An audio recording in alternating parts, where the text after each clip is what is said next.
All right, moving right along, Minnesota at New York.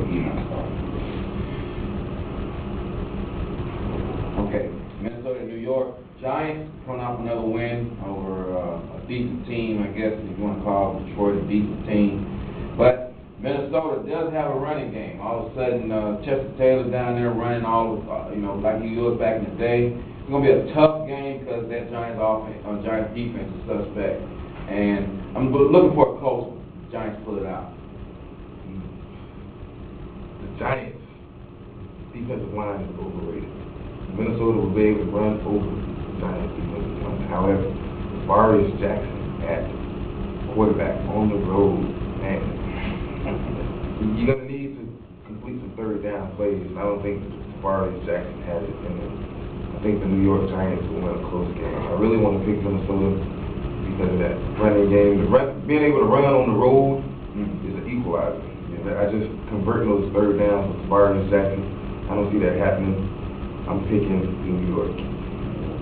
We're talking a lot about that run game. I don't believe Chester Taylor. I'm quick to tell you I don't believe. And I don't believe he's the truth. He's been back there before. He's had other opportunities and didn't capitalize. And I don't think he's going to capitalize this week. They're expecting Peterson to be out. For that reason, I'm going with New York Giants. I don't see Taylor getting 100 yards in this game. All right. Next pick, Washington and Tampa Bay. Tough game to call. Who want to start that? Washington and Tampa Bay. I would start off by saying I really don't give a rap, but however, because it's Washington, but that was sorry. So Tampa Bay at home, I like Tampa Bay. I like Tampa Bay as well. Just because Washington right now, they're in a mixed up state. They can't get a game won. I think they're a few years away from having their quarterback develop into a good premier quarterback. Now, I do like Jason Campbell. You know what? I like Jason Campbell. And the past couple of weeks, you've seen the handcuffs come off of Jason Campbell. He pretty much dissected that Dallas secondary last week. That was playing well up until that time. He dissected that secondary, and the week before, in the 2-minute drill, he showed a little something.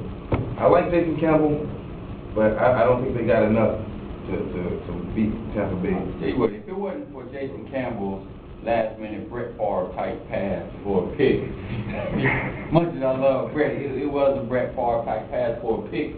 We may be talking about the 8-2 Dallas Cowboys versus the 9-2. However, I do not think that they have enough to go into Tampa and win this game. So I'm going to take Tampa at 4-1 at home this year. I'm looking for them to increase that to 5-1. Right. Tennessee, Cincinnati, two teams that are, to me, unimpressive in this year. I know Tennessee has a 6-3 record.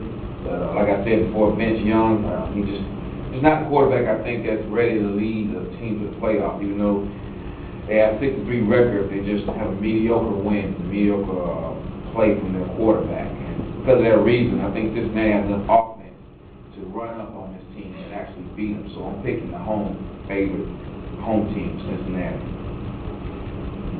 Tennessee, Vince Young, I love him to death. I watched him play on Monday night, and what I saw was a quarterback who has the intangibles. He's accurate with the football. He can make plays. He can make plays with his arm. He looks to make plays with his arm before he decides to run, and that's unusual for such a young quarterback. The problem is he's got his receivers just not consistent. He needs a couple of plays. He needs a playmaker to throw the ball to. But they got a tough defense. They can run the ball. Like I said before, running the ball is the equalizer on the road. I like Tennessee to beat Cincinnati. You know, this Cincinnati team confuses me. They came into the season with so much potential. I expected so much out of the Cincinnati team this year, and they failed to deliver. Week after week, I come in here and I call Cincinnati to win. And week after week, Cincinnati, you make me look foolish. So I'm going to give you one more opportunity, and I'm going to call this one my upset of the week, and I'm going to pick Cincinnati to take Tennessee out. I had Tennessee chosen. Cincinnati, I'm coming with you one more time. I'm taking Cincinnati to beat Tennessee at home. All right. See, Seattle and the St. Louis Rams. Who really even cares about this? Rams, going on a 3-game win streak, baby. 3-game win streak. Gonna take the NFC West at 8-8. Second worst division, and these guys are just battling like they're playoff contenders with each other. You know who the first one. NFC South and stuff. But to go along with what he's talking about the Rams is pretty good. I don't buy into that 3-game win streak, but I think they're gonna come back on this division. Seattle's gonna get them. You know what? Matt Hasselbeck is having a career season. He's having one of the better seasons in his career. If Sean Alexander ever decides that he wants to step up and run the way he run the way he could run, this will be a NFC contender here. I do believe even without Alexander pulling his part, I believe Cincinnati has enough to. Seattle. I got Cincinnati on the brain. I believe Seattle has enough to actually go into St. Louis and upset them boys. The win streak stops here since Seattle pulls out the victory. 8-8.